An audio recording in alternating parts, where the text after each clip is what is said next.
আমি হলাম বৃষ্টি আর ওয়েলকাম টু বৃষ্টি বইঘর। তো আজকের ভিডিওতে আমি যে বইগুলি নভেম্বর মাসে পড়বো বা পড়ছি সেগুলো নিয়েই কথা বলবো। তো প্রথমে যে বইটি আমি দেখাবো সেটি হলো অত্যন্ত একটি মোটা বই, এটি কাছের মানুষ বাই সুচিত্রা ভট্টাচার্য।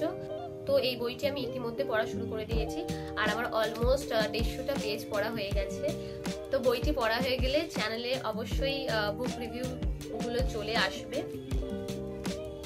তো আমার এখন রিড হলো এইটি।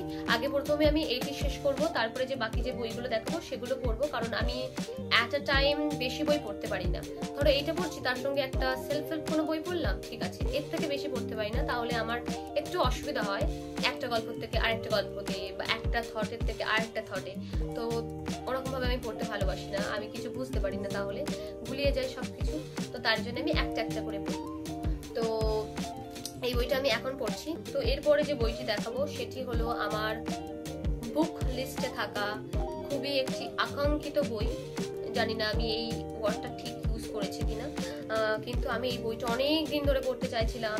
আমার বুক লিস্টে এই বইটি অনেক দিন ধরেই ছিল, যদিও এই বইটি কেনার মতো সামর্থ্য আমার নেই, কারণ এটি অলমোস্ট 1000। হ্যাঁ, এই বইটির দাম 1000। আর এটি আমার না, এটি আমি আমার এক ক্লাসমেট মানে আমার যে স্পোকেন ইংলিশ ক্লাস আমি করি, তো সেখানকার এক ক্লাসমেট মানে রনিতা, তার কাছ থেকে আমি এই বইটি নিয়েছি। আর এই বইটিতে মোট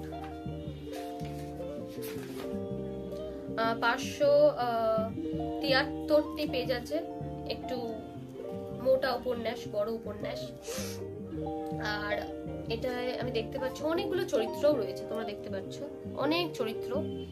একটু ডিফিকাল্ট হতে চলেছে ফর মি, কারণ এতগুলো চরিত্র মাথায় রাখা, সেগুলো যদিও এটি একটু সহজ হয়ে যাবে, কারণ এই বইটি আগে যে পড়েছে সে এরকম ভাবে প্রত্যেকটি ক্যারেক্টারের সম্বন্ধে লিখে রেখেছে। তো আমার পক্ষে তো সুবিধা হবে ক্যারেক্টারগুলোকে মনে রাখতে বা বুঝতে। তো একটু এর যে সিনপসিসটা সেটা একটু পড়ি। একটা বাড়ি যেখানে অনেক অনেক জোনাকি উঠতো রাতের বেলায়, আর যেটাকে সবাই জোনাকিদের বাড়ি বলে জানতো, সেখানে থাকতো কাজু। সময়ের সঙ্গে সেই বাড়িটাই ক্রমশ হয়ে ওঠে সবার কাঙ্ক্ষিত লক্ষ্য। ওই বাড়ি ও তার সঙ্গের জমি ও তাতে প্রমোটিং নিয়ে ঘনিয়ে ওঠে দ্বন্দ্ব। তাতে এসে পড়ে সমাজের নানান স্তরের মানুষ, এসে পড়ে লোভ, ঈর্ষা ও হিংসা। এই বৃহত্তর ঘটনার সঙ্গে এই গল্প বুনে চলে ব্যক্তিগত জীবনের নকশাও।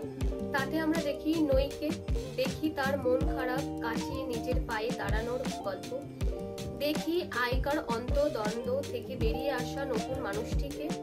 আমরা পাই মাহিরের দোলাচল, তার বিপন্নতা, পাই পুশুকিনের একাকিত্ব ও নিলিপ্তি, পাই ওর তাড়া করা অতীত থেকে মনে বাসা বাঁধা অনুতাপ। আমরা পাই রাধিয়ার লাজুক নরম মনের ভেতরে লালন করা ক্ষত। আর পাই কাজু ও পেখমকে, হারিয়ে যাওয়া সময়ের হারিয়ে যাওয়া দুই মানুষকে। আর এদের সঙ্গে আমাদের সামনে আসে বিজন, আসে স্মরণ, আসে পরিতোষের মতো অনেক চরিত্র। দুই সময়ের গল্পকে সাঁকোর মতো ধরে রাখে নানান চরিত্ররা। সবার সঙ্গে সবার এক আবছা যোগাযোগে ধীরে ধীরে এক নতুন জীবনের ছবি মুক্ত হয়ে ওঠে। আর এই সব কিছুর সঙ্গে মিলেমিশে থাকে এই কলকাতা শহর, মিলেমিশে থাকে এর গ্রীষ্ম বর্ষার গল্প, মিলেমিশে থাকে এই শহরের কষ্ট আর মন খারাপের অন্ধকারে বেঁচে থাকা জোনাকির মতো মানুষদের গল্প। তো তোমরা বুঝতে পারছো এই গল্পটিতে অনেকগুলি ক্যারেক্টার রয়েছে। তো এটি হলো আমার দ্বিতীয় বই, যেটি আমি নভেম্বরে পড়বো বলে ঠিক করেছি।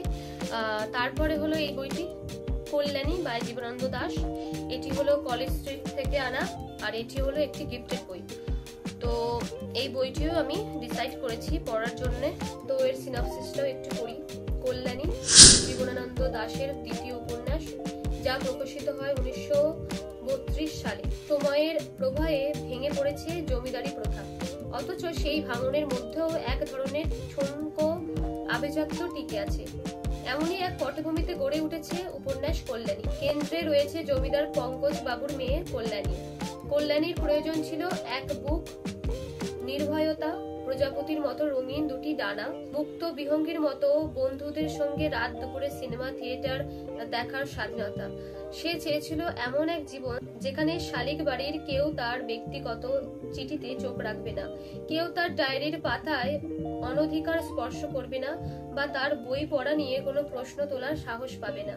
শুধু মেয়ে হয়ে জন্মেছে বলে যে শেকলগুলো তাকে বেঁধে রেখেছে, সে চায় তা এক ঝটকায় ছিঁড়ে ফেলতে। কল্যাণীর এই তথাকথিত অতিরিক্ত চাহিদাগুলো পূরণ হোক, প্রজাপতির ঝিকিমিকি রঙিন হয়ে উঠুক গোটা সমাজ, কল্যাণীদের সত্যিকার কল্যাণ হোক। তো বইটার সিনপসিসটা শুনে তোমরা বুঝতেই পারছো গল্পটি কেমন হতে চলেছে। তো এরপরে যে বইটি দেখাবো সেটি হলো একটি ইংলিশ বই, set on you by Emilia. এটি একটি রেকমেন্ডেড বই, এটি একটি রোমান্টিক নভেল। আর এটি আমি মোস্টলি সেন বলে যে ইউটিউব চ্যানেলটি আছে, মানে প্রযুক্ত কলির রেকমেন্ডেশন ভিডিও থেকে আমি এই বইটি পেয়েছি। তো এই বইটির কভারটা অ্যাকচুয়ালি খুব টেম্পটিং, মানে খুব কালারফুল। তো যখন আমি এটি রেকমেন্ডেশনে দেখি, আর এটা আমি দেখেছি যে প্রযুক্ত কলি তার একটা কিংবা দুটো ভিডিওতে এই বইটি রেকমেন্ড করেছে, তো তার জন্য আমার মনে হলো ঠিক আছে বইটি পড়া যেতে পারে। এই বইটির রিভিউগুলোও আমি পড়েছি, তো তারপর আমার বেশ ভালো লাগলো, মনে হলো পড়া যেতে পারে। তো এই বইগুলোই আমি ঠিক করেছি নভেম্বর মাসের জন্যে, যদিও হয়তো এর সঙ্গে অ্যাডও হতে পারে কিছু বই পরবর্তীতে, যদি আমি বইগুলো তাড়াতাড়ি পড়তে পারি তো তারপরে আমি অ্যাড করব, না হলে নয়। তো এই ছিল আজকের ভিডিওতে। তো আজকে এই পর্যন্ত, তোমাদের সাথে দেখা হচ্ছে নতুন একটি ভিডিও নিয়ে। ততদিন তোমরা সুস্থ থেকো, ভালো থেকো।